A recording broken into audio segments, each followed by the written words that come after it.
What's going on, people? This is Romero Phillips, your favorite real estate agent. So, we are at week 14. The Tennessee Titans versus our Cleveland Browns. Man, this game lived up to the hype. I'm going to say it like this. The coach blew this game. There is no way you keep on pulling, going for two, going for two, going for two. For what? If you got a man throwing strikes into the end zone and you keep going for two, get your extra point. Or if you're going to go for two, then allow him to throw the ball or run it. I mean, come on now, let's go. But the coach, they lost this game for us. Man, it was a good game. Cam Ward, he came to play. Shedeur Sanders came to play. Simmons, I knew he was a beast, but he came to play. Enough about the other team. Shedeur Sanders, 23 of 42 for 364 yards. I'm telling y'all, it don't get no better than that. 3 TDs and 1 interception. Like I said, he got to clean up those interceptions. But hey, he rushed for a touchdown and he threw two TDs, one to Fannin and one for Njoku. I hope Njoku gets better. But I'm telling you, Shedeur Sanders, he is the Browns' answer at quarterback. I don't care what all the haters are saying. I mean, you know, Dylan Gabriel had his shot for 5 or 6 games. I believe at the end of the season, Shedeur Sanders will probably be winning these games. Now, we have a very tough task against the Chicago Bears, but guess what? I think Shedeur Sanders should be able to begin to pick them apart and eat them alive. But I'm telling you, the receivers are going to be the key. There's nothing wrong with Judkins. There's nothing wrong with Dylan Sampson. The receivers are the key. You even though you know you're not getting the ball when the pass play is called, run your route like you're getting the ball. And I'm telling you, that would defeat any zone. Because if you run that thing like a purpose, and when the quarterback is able to look off, that make defenders cheat over left, right, or stay center, or whatever it is that they do. We just got to do better in the receiving group. This is why we need to draft one of them boys from Ohio State. What is his name? Smith or Tate. We need one of them. And I'm telling you, we need them like now. Shedeur Sanders again. Watch this now.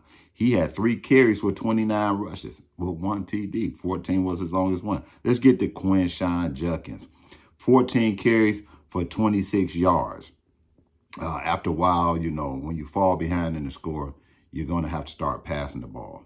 Dylan Sampson, 2 for 4. So, you know, they wasn't as good as we wanted them to be, but Dylan Sampson, I'm telling you, is the man. Harold Fannin Jr., 8 receptions for 114 yards. 1 TD, 11 targets. Harold Fannin Jr. is Shedeur's favorite target. And I'm going to tell you something. If no one had noticed, Shedeur Sanders is throwing the ball to the folks or to the receivers that he built the rapport with. He really didn't have a rapport with Njoku or Judy. He's trying to build that right now. But Fannin and Bond, Laverdan, you know, he has a rapport with them guys. So it just goes to show you, he know them, they know him, and they know how to break. Fannin is gonna be a top tight end before it's over with. He's gonna be a top tight end. Let's go to Jerry Jeudy. Three receptions for 76 yards. Watch this. He got that TD pass, 60-yard strike, I think it was. But imagine if he had all season or most of the season like Dylan Gabriel had with Jerry Jeudy. Even though Jerry Jeudy drops the ball, but just imagine the ones that he catch. Look at the Raiders game, for instance. If he would have just got what he could have got or just ran out of bounds, man, that was a beautiful thing. But imagine if he just had the time to practice with the ones. I mean, really started out practicing with the ones. Man, we'll be talking a whole different story right about now. Yeah, Cedric Tillman. Now, I don't know where exactly where he's at in this mix. You know, he's only averaging probably one to 2 targets a game. Like I said, I just think it's a case of receivers not running their routes and not getting open, like they got a sense of purpose. And that's what you got to do. Jerome Ford comes in the game. He gets 2 receptions for 18 yards. Njoku with that 1 touchdown pass. Guess what, though? That's what your star's supposed to do. Star comes in and bail the team out. Njoku is one of the stars of the team. Like it or not, that's what he is. Dylan Sampson, costly fumble. Like I said, Shedeur Sanders, his interception was costly. But this fumble right here, man, was on our 10 or 12 yard line. Man, dude put a hit on him, but the DB did what he supposed to do. He targeted the ball. The ball popped out. Good play. But overall, I am thoroughly pleased with the Browns offense. I'm telling you, against the Bears, we can't do nothing but get better. And watch this now. The Bears is a better team than San Fran. But guess what, though? We got to handle it. We got to do what we got to do. We got the top-rated defense in the NFL, what I think between 1 and 3 or whatever it is. So we got to get at I think their second year rookie quarterback, can't remember his name at the moment. Oh yeah, but I love to talk about that defense. My man Carson Schwarzenegger is at the top of the totem pole once again. I'm telling you, this guy right here was a true find. Him and Fanning is the best picks that the Browns have this year. Shedeur, I believe he's going to be one of the best picks by the end of the season. But I'm calling out these 2 guys because they've been playing all year. Carson Schwarzenegger, 13 total tackles. He had 6 total. I mean, he had 6 tackles, but he didn't have a sack. He didn't have a tackle for a loss, but he was all over the field. 6 tackles.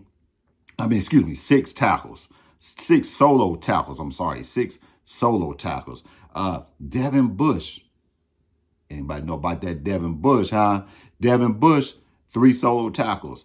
Devin Bush is one of the bright spots on the team. I think he came over from Pittsburgh. He had some little issues going on, but Devin Bush and Schwarzenegger, they make that defense pop. And we ain't got the Myles Garrett yet, but they got them linebackers humming. I'm telling you, Grant Delpit, 5 tackles. He had 3 solo tackles. I mean, you can't get no better than that. You just ain't getting no better than that. Let me flip my screen on this thing. I don't think I'm seeing all my stats here because something ain't right. I know somebody got some sacks out here. Oh, here we go. Myles Garrett. I knew we had to have some sacks. Okay, okay, there we go. That was what I was missing. Grant Delpit, he had 1 quarterback hit. See, some of these things we got to point out because these are some of the things that change the tone in the game. When the quarterback started getting hit on and knocked to the ground, he started getting happy feet, so that's our defense is thriving on that. Myles Garrett, 4 solo tackles. 3 tackles for loss and 1 sack. Man, I think he had 20 right now. He closer to the promised land. He needs 3 or 4 more sacks. I say he go get 5 more sacks to round this year out, and he go put that sack total for an NFL defensive lineman out of reach, and ain't nobody gonna get it. Hell, he might even get 27 to 28. I mean, he got 5 in 1 game. Let's go. He could do it this game. He could get the total against the Bears. But we talking about what he doing against Tennessee right now. Look at this. I'm going to go over it again for those of you that didn't hear me. 4 solo tackles, 1 sack, and 3 tackles for loss and 2 quarterback hits. I'm telling you, that is the key. Now, I want to go all the way down to Alex Wright, even though he only had one solo tackle, but he had a quarterback hit. Isaiah McGuire, he didn't have any tackles, but he had a quarterback hit.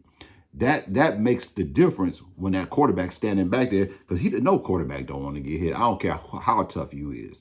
You could be Ben Roethlisberger. You could be Cam Newton. I mean, you could be some of the big boys out there. You don't want to get hit, because you keep getting hit. It don't feel good. Ronnie Hickman, 3 solo tackles. Then we got Denzel Ward. Denzel Ward is probably one of the underrated cornerbacks because he tackles.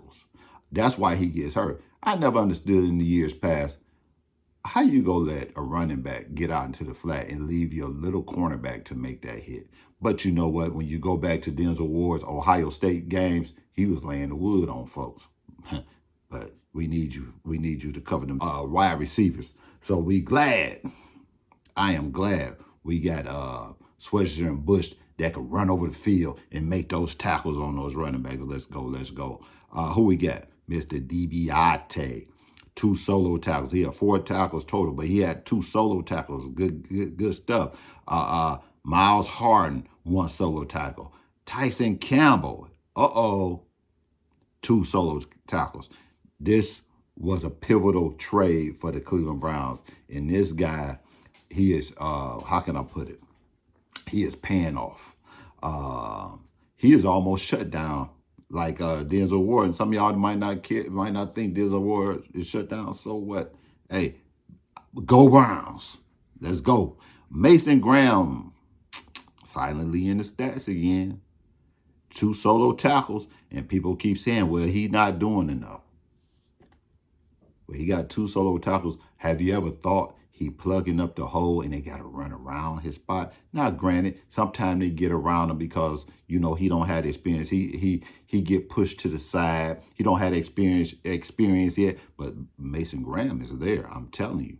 Who else we got? Kamara, 1 solo tackle and a tackle for loss. We got Rayshawn Jenkins, 1 solo tackle and a tackle for loss. We got a total of 7 tackles for loss just in this game. I mean, we doing our thing. We only had 1 sack. I was disappointed. I thought we could have got more sacks, but man, they doing their thing. They did their thing against Myles Garrett. You see, they had 2 linemen and a tight end on them at times. I mean, the only way that Myles Garrett was able to get that 1 sack, they had to do some type of stunt. You know, he had to loop around and come up the A gap or the B gap, whatever gap he came up. I know he came up a gap and he made it happen. You know, so, hey, we just got to get creative with this thing. And then, you know, I just want to try to give some of these players their props. We got, what's his name? Alex Wright with 1 solo tackle, and he had a QB hit. And see, these are the things that make the difference in the game. And I just think that the Browns, we going to go all out. We going to go out with a bang this year. Every game is going to be exciting and productive. And I'm telling you, Shedeur Sanders going to be our starter next year. There is no need, Andrew Berry, for you to draft a quarterback. You better get a wide receiver in the draft. You better get a lineman in the draft first. Or O-lineman first. Because that's what we need, an offensive lineman, and we need a wide receiver. Get them. I mean, is Smith and Tate is there, or the guy from I forgot the other receiver name. We play for Purdue or somebody, but whoever. Y'all college gurus know who I'm talking about. We need a receiver for the Cleveland Browns. And then, like I said, Devin Bush with his interception. I mean, 44-yard return. He didn't score on it though. We had some decent kick returns by Jerome Ford. Pretty good. 5 for 113 yards. I think that's where he need to be at because I don't particularly like him for running. The Browns doing their thing. And I'm going to tell you something. Once the receivers start clicking with Shedeur Sanders, man, it's going to be a show. And with that, folks, I'm out.